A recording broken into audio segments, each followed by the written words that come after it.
Les aseguro, los que tienen hermanos, les aseguro que todos son distintos. A pesar de que tienen los mismos padres, tuvieron la misma formación, la misma educación, todo, lo mismo por decirlo así, son diferentes. ¿Y eso a qué se deberá? Porque somos diferentes como ustedes.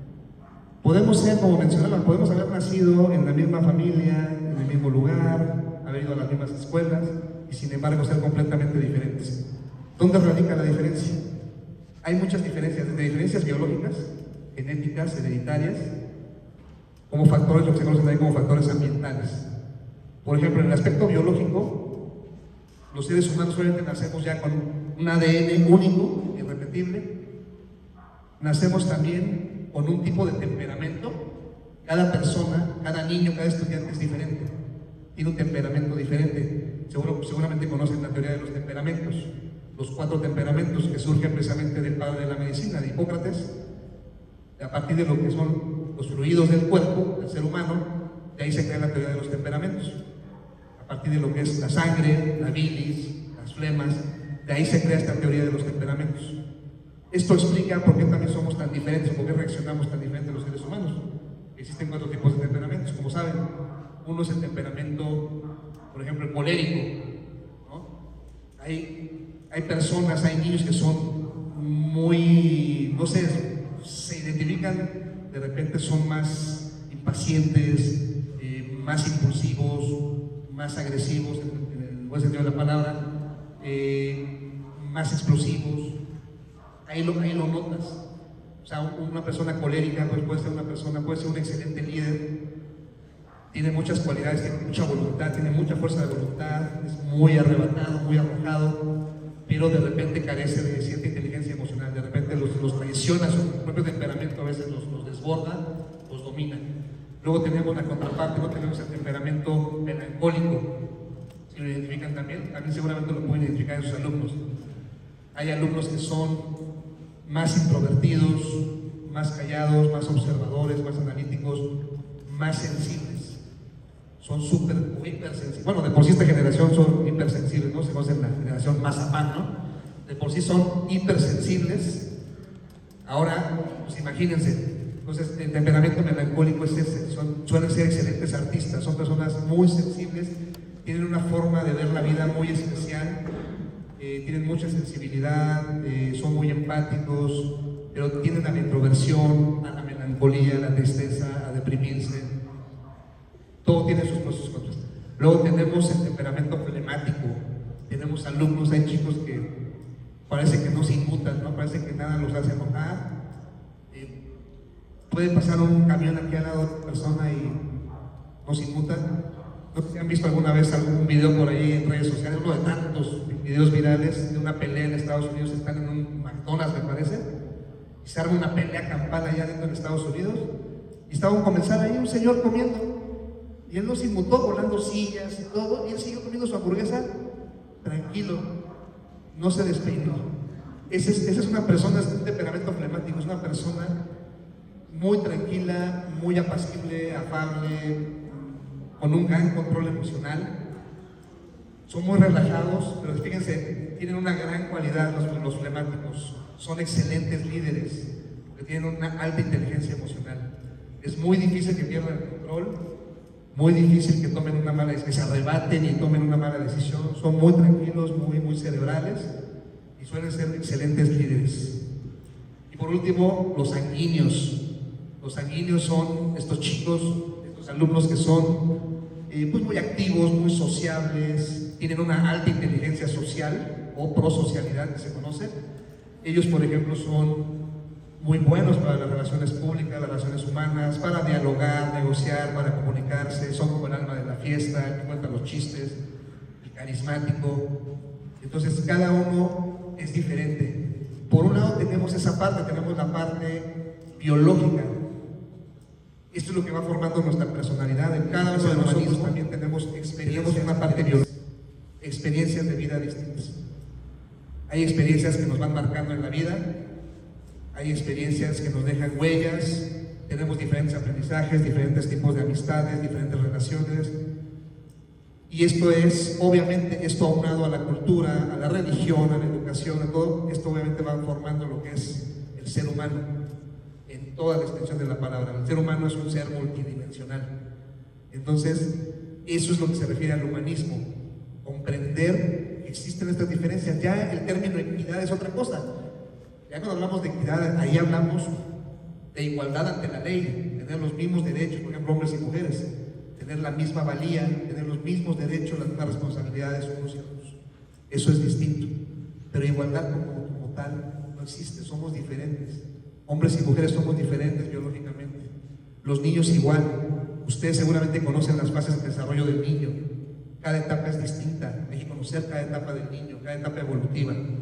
Cada etapa tiene características muy específicas que es importante conocer para poder comprenderlos, para poder guiarlos, para poder sacar su mayor potencial, que es lo que busca el humanismo. El humanismo busca explotar el potencial del niño, del estudiante al máximo, pero sin dejar de ser el mismo. Esa es la pequeña diferencia. Bien, el siguiente es el famoso cognitivismo. El cognitivismo, conocen seguramente al señor Piaget. Aquí, obviamente, aquí sí se centra en un aspecto más metodológico, más pedagógico, de cómo los seres humanos vamos aprendiendo, cómo funciona también nuestro cerebro, cómo aprendemos, cómo podemos potencializar nuestro aprendizaje. Y bueno, recordando un poquito al señor Piaget, recordarán lo que es el desarrollo psicocognitivo, ¿no? Con sus 4 estadios. ¿Sí le paran cuáles son estas, maestros? La primera, ¿cuál es? Los que están en preescolar. Las maestras de preescolar, platíquenos. ¿Cuál es el primer estadio, la primera etapa? A partir del nacimiento viene, la primera etapa sería la etapa sensorio-motriz, ¿cierto? Aquí descubrimos obviamente que los niños aprenden a través de los sentidos, de la percepción, del movimiento, del juego. Por eso los niños necesitan jugar, necesitan moverse. Es antinatura. O sea, tratar de tener a un niño sentado todo el día es antinatura completamente y es antipedagógico. El niño necesita, miren qué bonito espacio tenemos aquí, los niños necesitan jugar, explorar, tocar, caerse, y de esta manera van desarrollando su inteligencia, se van desarrollando plenamente, además que van adquiriendo seguridad, autoestima, entre otros aspectos. La segunda etapa, ¿cuál es? Despuésito ya, un poquito ya más grandecitos. ¿Cuál es la segunda etapa, maestra? Las operaciones. ¿Netas? Ok, no, esa es la tercera. La etapa preoperacional. La etapa preoperacional. Gracias. Efectivamente. ¿Este qué consiste, maestro? ¿Cuál sería la...? Es que en mi teoría, yo me encamino más a las de operaciones concretas que operaciones formales. Totalmente. Bueno, la etapa preoperacional, muchas gracias, maestro, efectivamente se basa en algo que se llama pensamiento simbólico.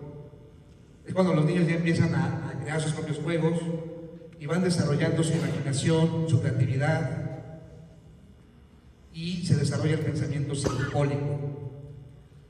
Todo lo que es su imaginación. Ahí sabemos que un niño tiene una imaginación maravillosa, una creatividad tremenda, que tristemente luego se va extinguiendo, ¿no? Se va acabando tristemente eso. Y eso es lo que no hay que permitir, que no se acabe eso. Entonces, en la etapa profesional eso es característico, y la forma más fácil de representarlo es con la película de Toy Story. Toy Story es el pensamiento mágico, es lo que se conoce como el animismo, ¿no? Para los personajes de Toy Story, bueno, los juguetes tenían vida, hablaban, volaban, tenían vida. Para un niño así es, ese es el pensamiento simbólico, el pensamiento mágico. Y esa es una habilidad importantísima, no solo para los niños, para los adultos también, y ahorita al rato lo vamos a hablar porque luego viene la etapa de las operaciones concretas, efectivamente. Y ahí, ¿cuál es la característica? Ahí los niños van abandonando, van dejando un poco ya lo que es ese pensamiento mágico, esa inocencia. Obviamente ahí es donde se dan cuenta y descubren que si se visten de Superman y se tiran por la azotea se pueden matar. Ahí empieza a desarrollarse un tipo de pensamiento que se llama el pensamiento lógico. pensamiento lógico matemático. Ahí ellos van descubriendo que todo tiene una causa, un efecto, todo tiene un porqué, una explicación, y ahí obviamente se va superando, va pasando de etapa en etapa. Y por último tenemos la etapa de las operaciones formales, que es la más compleja, por decirlo así. Ahorita vamos a poner un pequeño ejemplo de cómo funciona esto. Aquí hablamos del pensamiento abstracto. Vamos a poner un ejemplo así muy rápido. Vamos a preguntarle primero a los profesores, a los caballeros. Maestros, vamos a tomar el ejemplo, una palabra clásica. ¿Qué es para ustedes el amor?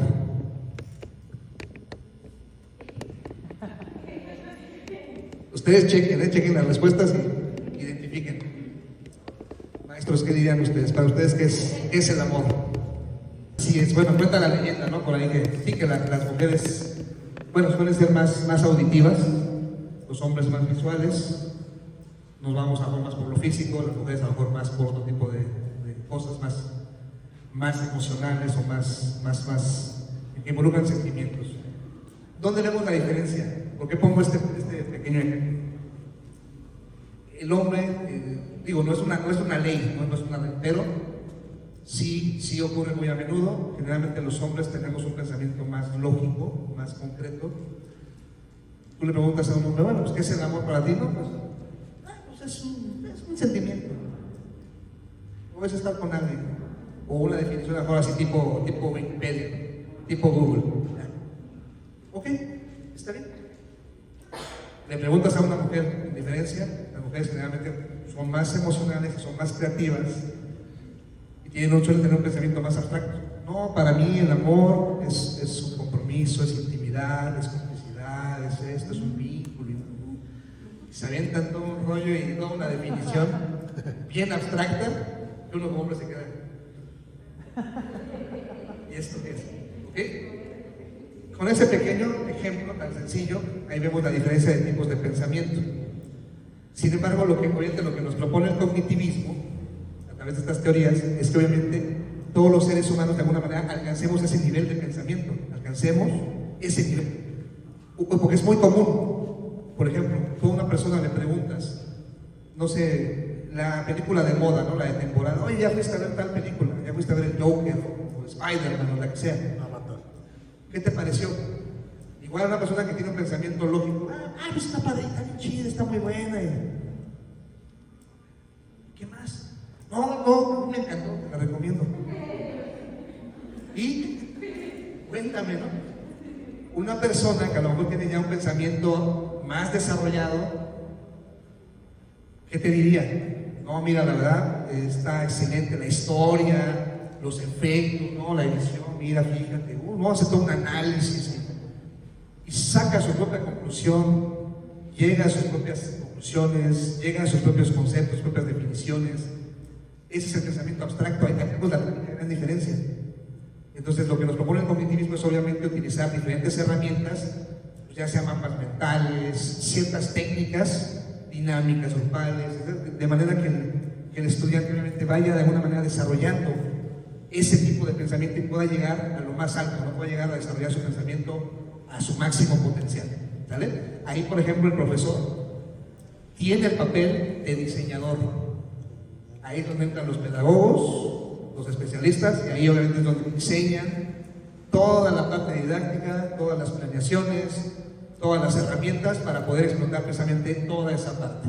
Bien, y por último en esta parte, en los modelos clásicos, el famoso constructivismo. El constructivismo, como lo sabemos, bueno, hay algunos representantes, como Ausubel, por ejemplo, con el famoso aprendizaje significativo, pero recordarán que el concepto clave del constructivismo es aprender, ¿no? O sea, lo que busca el constructivismo igual suena muy fácil en el papel, pero bueno, no es tan sencillo, igual requiere de muchas técnicas, de muchas herramientas, para poder hacer que el alumno, aquí fíjense, aquí es una teoría, un modelo más emancipador. A diferencia del conductismo, donde el estudiante está acostumbrado al papel pasivo y a recibir todo, lo que decía Paulo Freire precisamente sobre la educación bancaria, que nada más recibir conocimientos, información así. A diferencia, aquí lo que obviamente el papel que el maestro ocupa es un papel de guía, un papel de diseñador, de constructor de ciertos escenarios, ciertas dinámicas, técnicas, para que el alumno pues descubra por sí mismo y vaya aprendiendo, y sobre todo lo más importante, estimular que aprendan a aprender y que sean autodidactas. O sea, ese es el aspecto clave que yo ponderaría. Y más hoy en día es fundamental que el estudiante, hoy en día, como ustedes lo saben, vivimos en una época sin precedentes en cuestión de la información. Tenemos un acceso a la información que nunca habíamos tenido, nunca antes. Antes la única manera, pues recordarán, los que ya somos un poco mayores, pues no había otra opción más que ir a la escuela, ir a la biblioteca. No había otra manera de acceder a la información. Hoy en día, con un clic, tienes toda la información que quieras en tu celular. Pero ¿cuál es el gran problema, el gran reto? Aprender a discernir, a diferenciar qué información es valiosa, qué información es fidedigna, es verídica, solamente contrastando, solamente investigando, aplicando lo que se conoce como el método dialéctico, ¿no? La tesis, la antitesis y la síntesis, es decir, que se lee una noticia, no, que ahora la guerra en Ucrania, ¿no? Bueno, pues a lo mejor tú ya viste la noticia en los medios oficiales. Esa es la tesis. No, pues que Rusia invadió a Ucrania. Ok. Bueno, voy a investigar otras fuentes, otros medios extraoficiales. Pues, ¿qué crees? Pues a lo mejor resulta que... no, es que Estados Unidos es el que está financiando la guerra. Ok. Es otra versión de los hechos. Ahí está la antitesis. Bueno, pues a raíz de estar buscando y de estar contrastando información, es como la única manera donde tú te puedes aproximar, ¿no? Tratar de aproximarte a la verdad, ¿no? O al conocimiento real de las cosas, de todos los hechos. Entonces es importante a los alumnos también fomentarles ese espíritu crítico, ese espíritu científico, que ese es el espíritu realmente de la ciencia, el buscar la verdad, el buscar el conocimiento real, ser críticos, no dar por hecho nada. Es que lo vi en Televisa, es que lo vi en los medios, lo vi en TikTok. No es una fuente muy confiable, ¿no? Entonces, el constructivismo busca eso, que el alumno sea autodidacta. ¿Vale? Bien, vamos con la última parte para tomar un break, un necesito. Bueno, vamos por último a esta parte de los nuevos modelos y las nuevas tendencias en la educación global. Estas son varias tendencias y varios modelos que se han ido configurando en los últimos años. Voy a comenzar primero. Bueno, aquí retomo nuevamente, menciono lo del socioculturalismo, está en la nueva escuela mexicana, eso vamos a verlo en el segundo bloque. Menciono también aquí un paradigma, un modelo también que se llama conectivismo, que consiste en lo siguiente. Como ustedes saben, hoy en día vivimos en un mundo ya interconectado, donde estamos, la mayor parte de la humanidad, gran parte de la humanidad ya está interconectada, ya estamos por medio del celular, de los dispositivos, de los gadgets, ya estamos conectados unos con otros. Y lo sepamos o no, seamos conscientes o no, se van creando grandes redes de aprendizaje. Hay una gran cantidad de información. De esa manera es como también se ha ido creando todo ese acervo y todo lo que se conoce como el Big Data, toda la información, todo lo que nosotros vamos haciendo en Internet. Recuerden que va dejando una huella. Vamos dejando información de quiénes somos, cómo pensamos, qué hacemos, cuáles son nuestras preferencias, nuestras ideologías, etcétera, etcétera, etcétera. Y vamos compartiendo conocimientos, experiencias, compartiendo tradiciones, culturas, que gracias precisamente al Internet, hoy en día tenemos esta interconexión, y es lo que se conoce, también le llaman la aldea global. Ahora ya somos una aldea global, ya somos parte de una misma comunidad. Gracias al Internet, en ese sentido se acabaron las fronteras. Lo que antes era inimaginable, hoy en día ya podemos hablar, conectarnos con cualquier persona del mundo, ya podemos dar clases incluso a distancia en cualquier parte del mundo. Entonces es increíble todo lo que se puede hacer ya, y el conectivismo se refiere a eso, se refiere a también este uso didáctico, este uso pedagógico que se le puede dar a la tecnología, al hecho de ir creando redes de aprendizaje, grupos, ir creando contenidos, ¿no? Es lo que yo invito también a mucha gente. Yo sé que En la mayoría de los casos la tecnología se usa, sabemos, se usa más para entretenimiento, pero también se usa, obviamente, también se puede usar para fines educativos, incluso comerciales. ¿Cuánta gente vive de eso ya hoy en día? ¿Cuánta gente vive o hace sus negocios en línea? De hecho, hoy en día ya los negocios ya tienen que estar en línea. Es parte de las nuevas tendencias. Yo te voy a mencionar un poquito eso. Ahorita, fíjense, lo comentábamos hace rato con la maestra Reina, comentábamos un fenómeno que está ocurriendo hoy en día que tiene que ver con este contexto. Estamos viendo un evento curioso en términos geopolíticos. Por un lado estamos viviendo, ¿conocen ustedes lo que es la globalización? El fenómeno como tal de la globalización. La globalización se refiere realmente a un movimiento, a un fenómeno político, económico, de intercambio, ¿no? De intercambio comercial, de intercambio de cultura, de intercambio entre todos los países. Sin embargo, a raíz de la crisis sanitaria y de todo lo que estamos viendo hoy en día, hoy estamos viviendo un proceso de desglobalización, así le llaman los expertos. Hoy estamos viendo cómo se está terminando ya este tema de la globalización, está cambiando por cuestiones económicas. Bueno, en aras este tema de la Agenda 2030, hoy en día estamos cambiando hacia la era de la desglobalización. ¿Qué significa esto? Ya se está rompiendo ese modelo económico donde pues había intercambio entre todos los países, ahora se está regionalizando. Por eso acaba de haber esta reunión entre el presidente y los presidentes de Estados Unidos y Canadá. Ya lo ha existido desde hace mucho tiempo, esos convenios, pero ya se está formalizando. Ya se están formando bloques muy claros, o se llaman superestados, se están creando bloques. Ya el poder va a ser tripolar o multipolar. Parte de la Agenda 2030, los invito, hay un artículo muy interesante, los invito a leerlo, de la página del Foro Económico Mundial, que se llama las 8 predicciones para el mundo en el 2030. Y ahí te habla, es como un oráculo, es como una bola de cristal, que de alguna manera te muestra hacia dónde vamos, hacia dónde va la humanidad, con todo lo que estamos viviendo ahorita.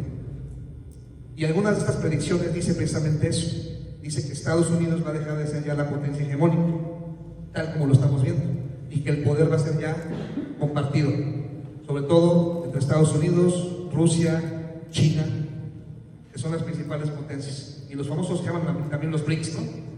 Brasil, Sudáfrica, la India. Se están armando bloques. Allá en Europa ya se está formando un bloque, en África van a formar otro, en América se está formando otro bloque, y la economía se está regionalizando.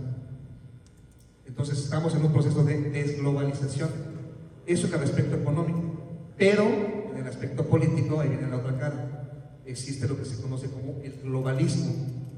No sé si ustedes lo conozcan, pero igual esto es un movimiento político que surge, se inspira desde las bases del comunismo, el socialismo, y es una nueva forma, una nueva expresión de estos movimientos, de estas ideologías. El progresismo, o lo que es el globalismo, es una concepción del mundo, un mundo unido, un mundo gobernado, controlado por un solo gobierno, un gobierno mundial. Y esto no son teorías conspirativas, esto lo dicen los presidentes, lo dice el Papa. De hecho viene incluso hasta en el dólar americano, viene nuevo orden mundial, y se hace mucha alusión a un gobierno mundial que ya existe de facto, que son estos organismos que mencioné. Todos estos organismos solamente son los que dominan al mundo, son los que gobiernan, los que dictan las políticas. Entonces nosotros ya estamos en este proceso, y esto que es el colectivismo obviamente nos ayuda, nada más para quise mencionar esto como referente, como parte del contexto, pero ya en el aspecto educativo, las posibilidades que nos brinda la tecnología son infinitas. ¿Cuántas plataformas tenemos? ¿Cuántas aplicaciones? Que de verdad podemos sacarle mucho provecho, porque también hay que comprender algo, las generaciones ya cambiaron, ya cambiamos. O sea, también yo veo, de este lado también yo veo una gran brecha. No solo veo las brechas socioeconómicas, socioculturales, también veo la brecha generacional. Ya las nuevas generaciones, estos chicos vienen con otro chip, de verdad, vienen con otras características.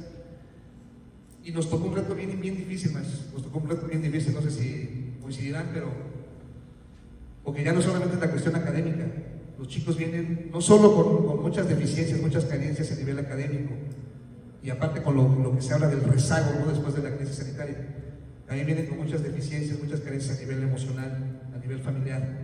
Vienen de hogares desintegrados, muchos de ellos vienen de sufrir abandono. Prácticamente hoy en día ya pues, esto es su mamá, su papá, su amigo, su novia, como en las películas, ¿no? Estas películas distópicas ahí de Netflix, algo parecido. Entonces ya nos estamos encontrando con esta realidad. Y no es culpa, no es responsabilidad, no es bronca nuestra en ese sentido, pero sí nos tocó el gran reto de trabajar con estas generaciones. Por eso es importante trabajar a diferentes niveles, tanto a nivel humano, a nivel emocional, a nivel psicológico, como a nivel académico. Y esta parte de las herramientas es fundamental, es excelente. Tenemos muchísimas herramientas. También aquí tenemos otro modelo, otra tendencia que se llama el aula invertida. No sé si la hayan puesto en práctica, alguien la conozca.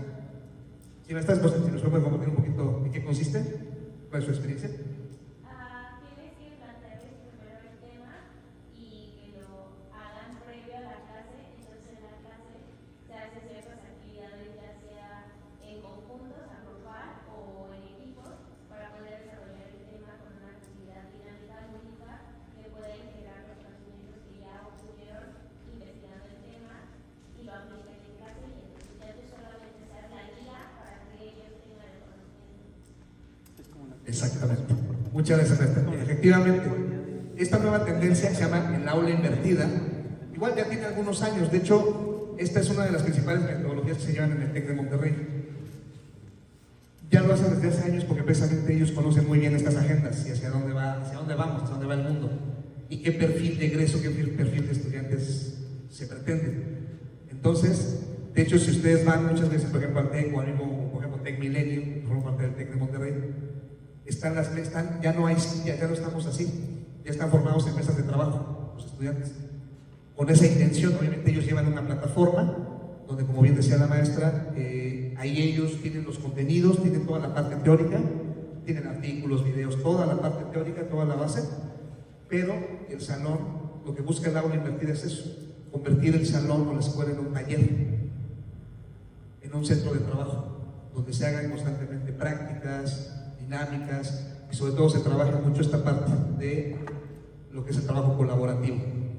Eso es lo que se busca, y también fomentar, insisto, enfatizo, el autodidactismo.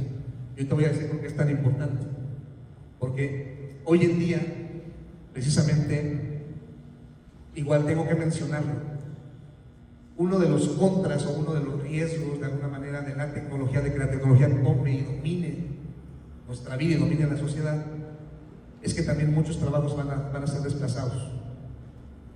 Se van a desplazar muchos trabajos, probablemente surjan otros nuevos, y ojalá que así sea, o si no habrá que crearlos, otros puestos de trabajo.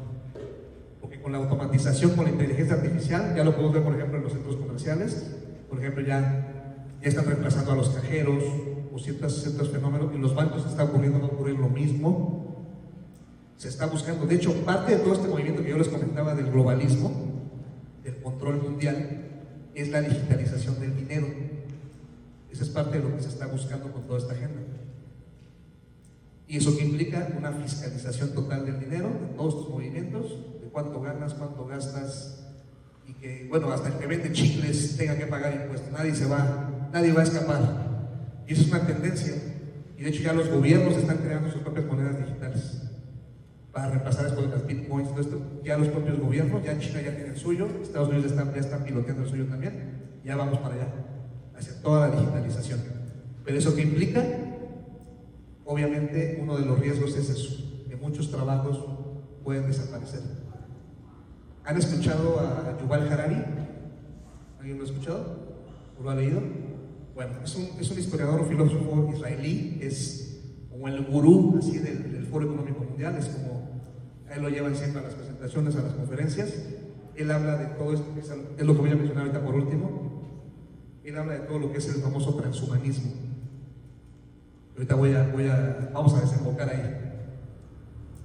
¿Alguien ha escuchado acerca de lo que es el transhumanismo? ¿O a qué se refiere? ¿Sí? Nuestro hermano. ¿Entonces quieren comentar algo? No, más bien me gustaría que los profesores lo comentaran.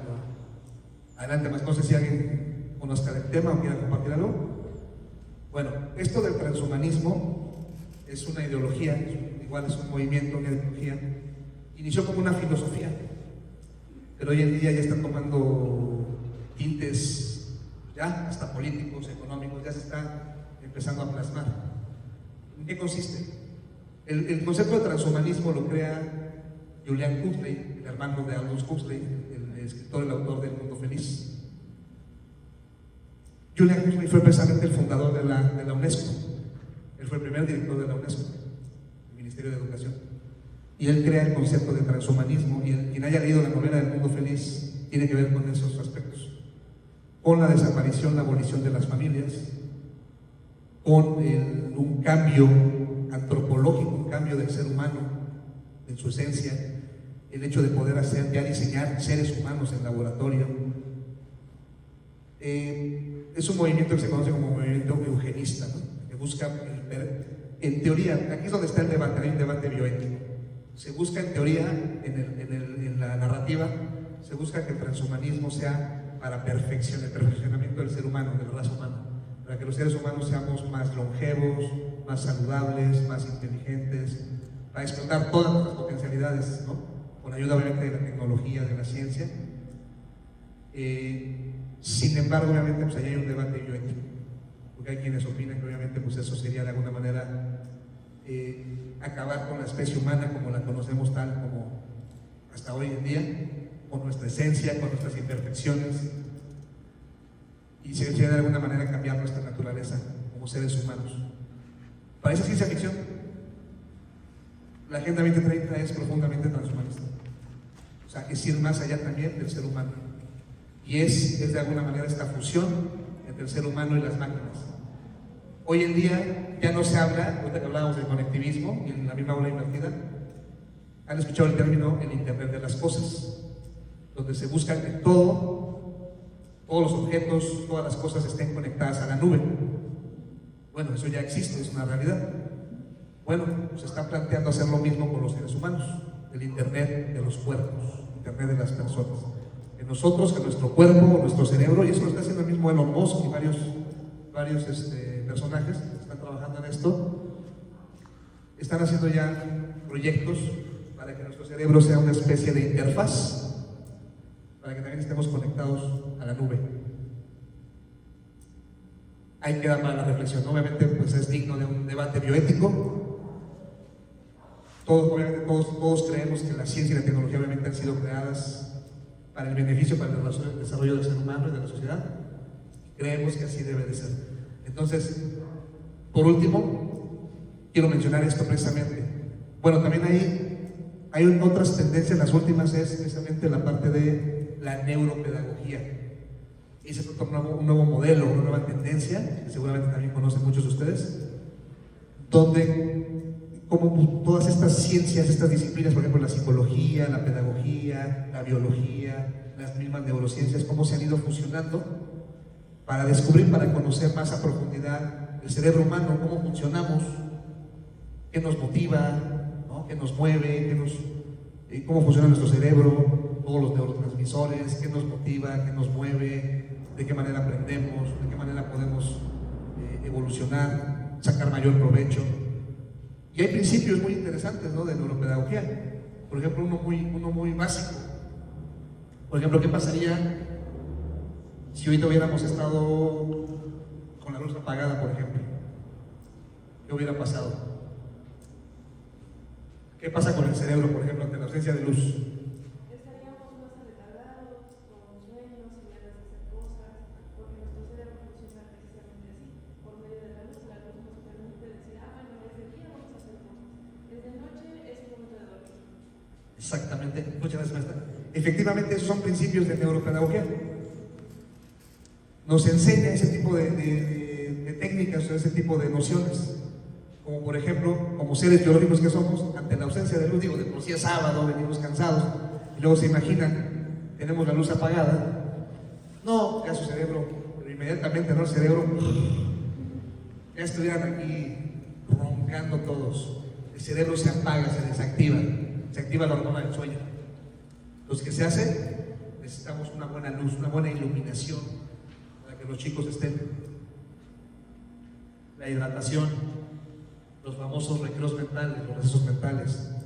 También está comprobado que y más ahora los niños tienen periodos de atención muy cortos. Cada vez su atención es más dispersa, por lo mismo, por toda la tecnología, cada vez es más difícil. A diferencia de ustedes, ¿no? Que pueden soportar, ¿no? A estar aquí varias horas sentados. Híjole, para un chico es la muerte, ¿no? Es como estar una semana aquí. Es como toda la jornada de capacitación, de curso intensivo, ¿no? Algo similar. Entonces, ese tipo de nociones son las que nos enseña la neuropedagogía. Y los invito a conocerles, es muy interesante a conocer el cuerpo humano, cómo funciona la mente y qué técnicas hay. Como por ejemplo, es esa parte que les menciono, esta parte de los recreos, los recesos mentales, cómo es importante de repente desconectar o de repente cambiar el chip o de repente cambiar la dinámica, cómo es importante para ir de alguna manera motivándolos y también lo que busca sobre todo la neuropedagogía es crear lo que se conoce como improntas. ¿Has escuchado el término? Crear una huella. ¿Cómo? Que el aprendizaje esté asociado con las emociones. Que los niños, los chicos experimenten emociones. Por eso también está tan en boga hoy en día lo que es la educación socioemocional. Porque precisamente la neuropedagogía nos enseña que es importante para crear un aprendizaje significativo, una impronta en el estudiante, tiene que estar de alguna manera asociado, tenemos que generar alguna emoción en él, ya sea de enojo, de tristeza, de alegría, cualquier emoción, pero para que realmente quede una impronta, quede una huella. Esa parte es bien importante. La parte de la educación socioemocional, maestros. ¿Alguien de ustedes sabe cómo surge esto que es la inteligencia emocional? ¿Alguien sabe cómo surgió? Porque igual, hoy en día también es parte de los programas educativos y está también muy plasmado también en el ámbito laboral, también en las empresas. Todo lo que es la educación socioemocional. Les platico muy rápidamente para cerrar. ¿Cómo surge? Surge en Estados Unidos, no es nuevo, ya tiene algunas décadas, pero surge de un fenómeno muy particular. Hicieron estudios, por ejemplo, en estudiantes que tenían un coeficiente intelectual muy elevado. Hay chicos que son sobresalientes, ¿no? Sin embargo, se dieron cuenta que no necesariamente que eso no garantizaba el éxito.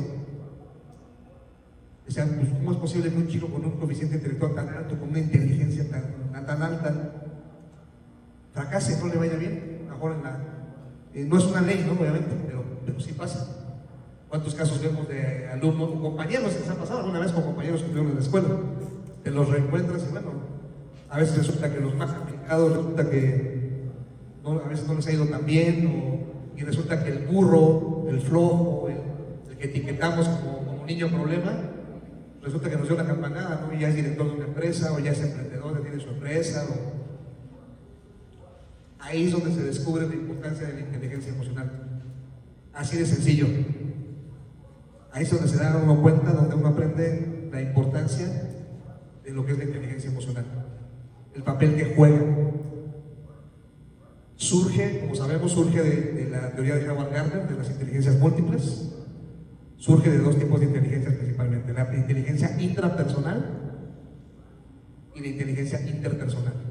La capacidad primero para conocernos a nosotros mismos, esta capacidad de introspección, de autoconocimiento, de autorregulación. Dice por ahí de la frase, ¿no? Que el que es capaz de gobernarse a sí mismo es capaz de gobernar el mundo. Pues algo similar. Aquí es donde nos damos cuenta. Luego viene la parte de la inteligencia social o la inteligencia interpersonal. Esta capacidad de relacionarnos con los demás, de hacer empatía, de conectarnos. Ahí es donde nos damos cuenta que no basta con tener un título, no basta con tener buenas calificaciones. Fíjense, no sé si les ha pasado. En alguna época fui tutor en una universidad. Yo era el orientador de la universidad y llevábamos un programa de tutoría de educación socioemocional.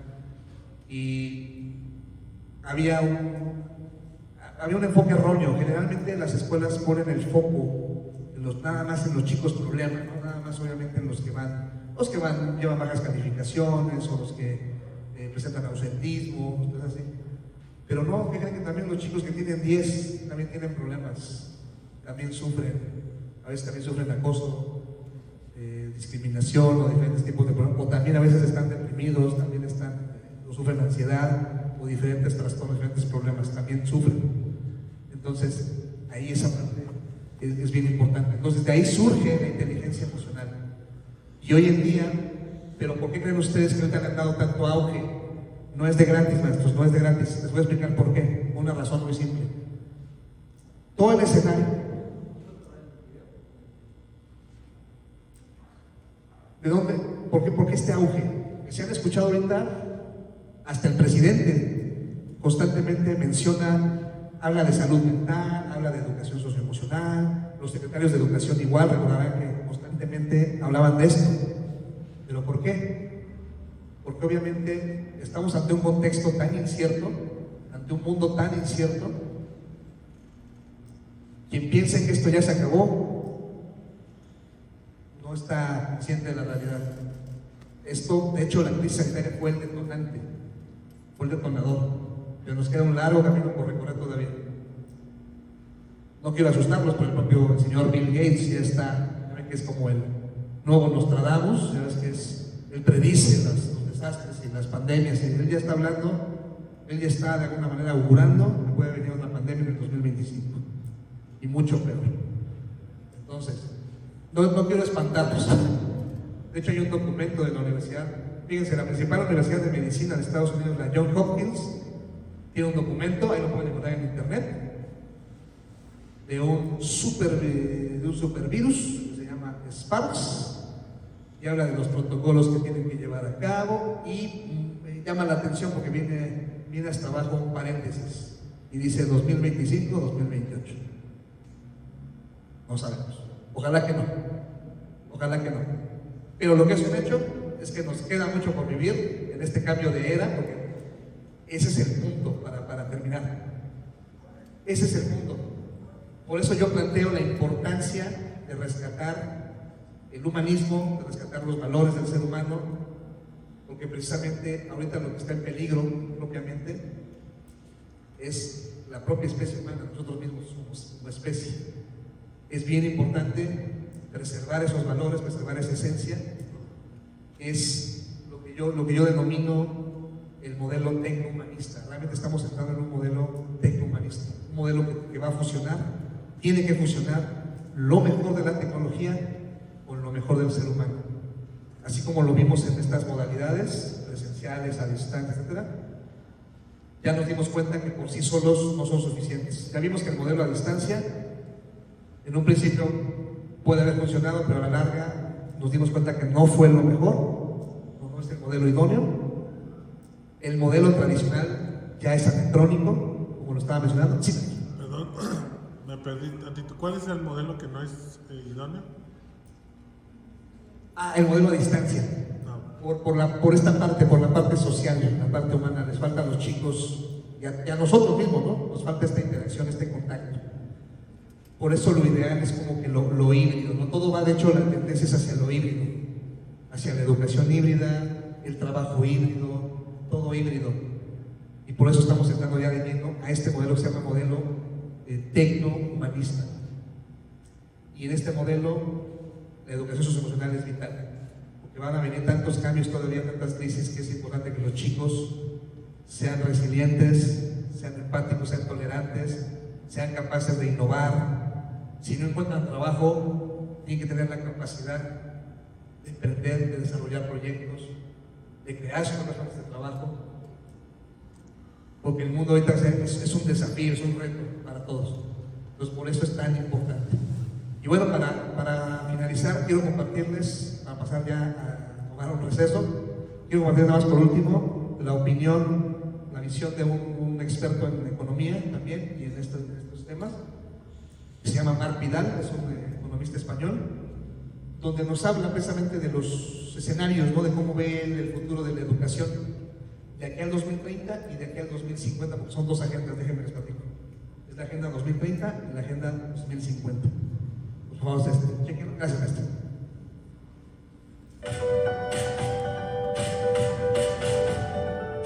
A lo que llamamos cuarta revolución industrial, algo que empieza a quedarse pequeño ante lo que se avecina, es obvio que hay quien va a buscar maneras nuevas de llamarlo: la era cognitiva, la era automática, la era sin delay, todo basado en un nuevo modo de conectar el conocimiento humano y el aprendizaje de las máquinas, a lo que seguramente se le llamará tarde o temprano la quinta revolución industrial. Un momento en el que un cuerpo social complejo y basado en datos, en nuevas habilidades y en un modo diferente de entender la conquista del espacio, lo van a cambiar todo. La Dubai Future Foundation, que investiga y pone en conocimiento el estado del futuro, publicó un estudio sobre cómo será el modelo educativo en los próximos años. No se me ocurre mejor manera para establecer los parámetros en los que se moverá nuestra sociedad en la próxima década que detallando el modo en el que las generaciones más jóvenes van a tener que aprender. Cómo será la educación y el aprendizaje entre el año 2020 y el 2050. Os traslado lo que ese estudio prevé al respecto. Nuestra sociedad nunca deja de cambiar y nunca dejamos de aprender. Como resultado, nuestros sistemas educativos están bajo una presión constante para incorporar nuevas ideas y nuevas tecnologías, lo que en última instancia siempre nos permite desarrollar nuevos medios innovadores para inspirar a la próxima generación. A través de los desarrollos en el acceso a la información y a los avances en las tecnologías digitales, hemos permitido que algunas generaciones puedan gozar ya de oportunidades de aprender sin límites, accediendo a todo tipo de información.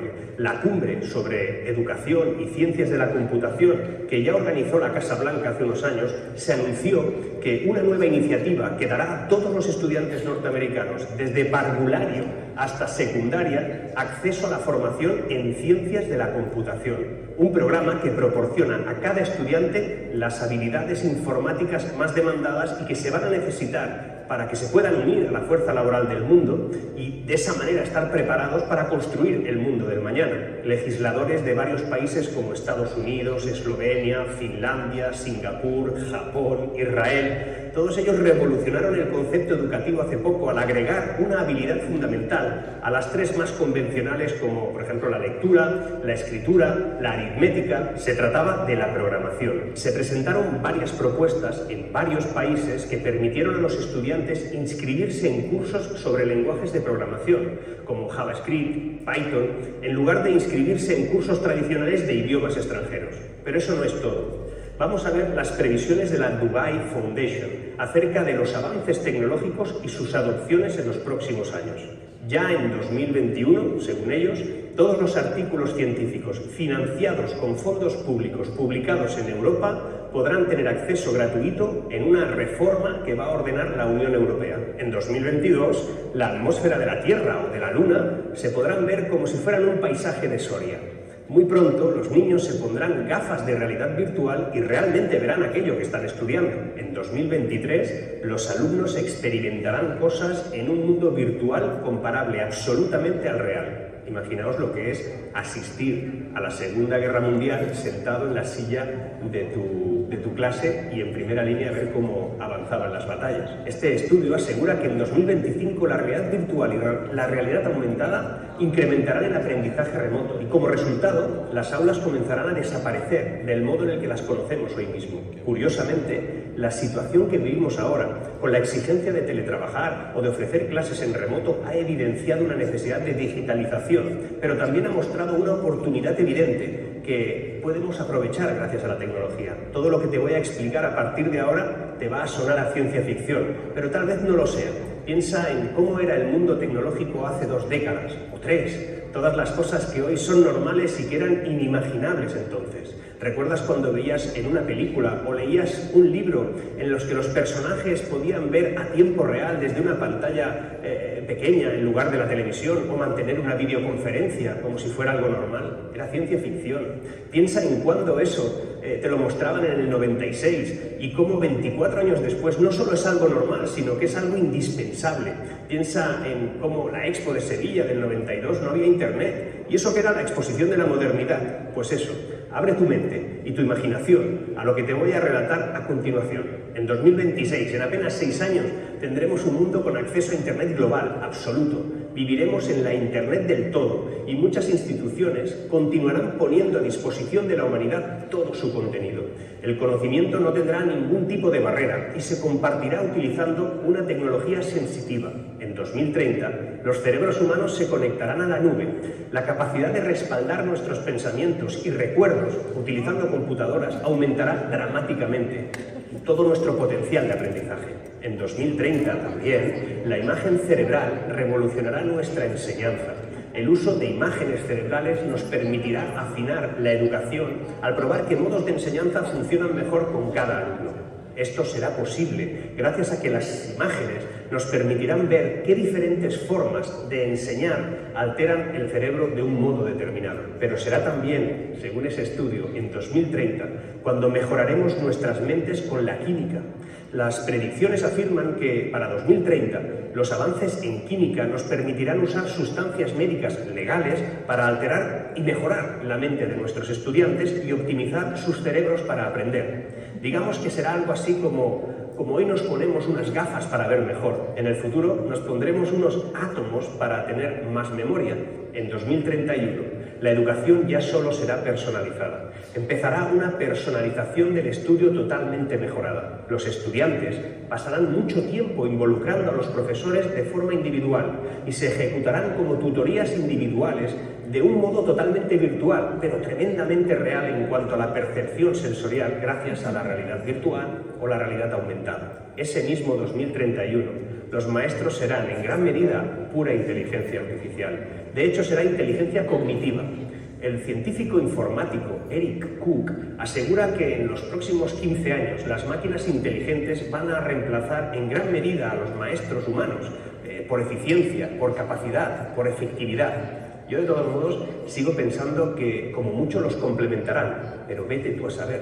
Y ya por allá, en el 2035, los sistemas de aprendizaje artificiales nos brindarán capacidades de comprensión específicas y temporales.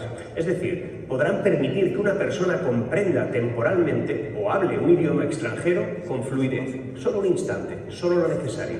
En 2036, de aquí nada, veremos cómo desaparecen casi todas las instituciones educativas tal y como ahora las conocemos. Las mejores universidades seguirán, aunque en un escenario muy diferente. Las de nivel medio apenas existirán. Para ese mismo 2036, los expertos predicen que se abandonarán los métodos tradicionales de prueba y comenzaremos a centrarnos en evaluarnos o evaluar a esos niños de otro modo, sin notas, sin análisis de resultados. La idea tendrá más que ver con el nivel de comprensión a partir del uso tecnológico. En un no tan lejano 2043, la educación será una parte dominante de nuestras vidas. Nuestro empleo no será un trabajo, tendrá mucho más que ver con ir a la escuela a aprender cosas constantemente. Así será como iremos a trabajar. Y lo educativo y lo laboral se mezclarán. Tendremos acceso constante a toda la información del mundo a través de nuestros dispositivos, confundidos en nuestro cuerpo, por lo que la educación se volverá más omnipresente a medida que sigamos evolucionando. Y en un lejano 2050, las imágenes cerebrales revolucionarán nuestros métodos de enseñanza. Los futuristas afirman que las escuelas ya no enseñarán a los niños a leer y a escribir. Las interfaces cerebro-computadora harán que esas habilidades sean obsoletas e inútiles. Permíteme jugar a Julio Verne. En 2059 tendremos un enlace directo e instantáneo entre la red y nuestro cerebro. Como resultado, la memoria será irrelevante. De hecho, hoy ya es menos relevante que hace un tiempo, cuando no existía Internet. Nuestra memoria es la red. Flipante, ¿eh? Pues no sigamos educando a nuestros hijos como si esto fuera el siglo XIX para un mundo que suena al siglo XXII. Tu hijo, tu sobrina o tu nieto, incluso tu hermano de 4 años, entrará en el sistema laboral, ese que es cercano a los 26 años, en el año 2044. ¿Cómo será el mundo en el 2044? Pues eso, que igual hay que pensar si nos estamos formando para ese escenario o no ahora mismo. Mi recomendación es que, como no podemos saber lo que nos espera, que es impredecible, lo mejor sería recomendar actitudes de estudio y no tanto cosas a estudiar. Que estudien tecnología está bien, pero eso, como he dicho, será algo consustancial con el método educativo.